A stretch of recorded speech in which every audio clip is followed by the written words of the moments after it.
পাহাড়ে টানা এক সপ্তাহ ধরে বৃষ্টি ও উজান থেকে নেমে আসা পানিতে কাপ্তাই হ্রদে পানি বৃদ্ধিতে পার্বত্য জেলার রাঙ্গামাটির লংগদু উপজেলার প্রায় ৫ শতাধিক পরিবার পানিবন্দী অবস্থায় রয়েছে। শুক্রবার কর্ণফুলী নদীর পানি বিদ্যুৎ উৎপাদন কেন্দ্রের ১৬টি জলকপাট দিয়ে ৩ ফুট থেকে বাড়িয়ে ৩.৫ ফুট করে জলকপাট খুলে দেওয়া হলেও তেমন কোনো বন্যার উন্নতি হয়নি।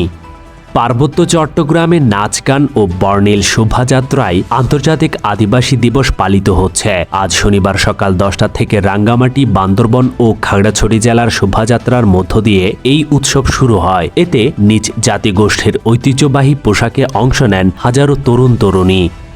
পাহাড়ি শিক্ষার্থীদের ই-লার্নিং ও আধুনিক শিক্ষার সুযোগ সুবিধা নিশ্চিত করতে আগামী ৬ মাসের মধ্যে পার্বত্য চট্টগ্রাম অঞ্চলের ১০০টি বিদ্যালয়ে স্টারলিংক স্যাটেলাইট ইন্টারনেট সংযোগ চালুর পরিকল্পনা নিয়েছে সরকার। বিএনপির স্থায়ী কমিটির সদস্য সালাউদ্দিন আহমদ পার্বত্য চট্টগ্রাম, ভারত ও মিয়ানমারের দুটি অঞ্চল নিয়ে কিছু বৈশ্বিক শক্তির পরিকল্পনার কথা উল্লেখ করে গভীর উদ্বেগ প্রকাশ করেছেন। তিনি বলেছেন, এই শক্তিগুলো সম্ভবত এই ভূখণ্ডকে নতুন করে সাজাতে চায়।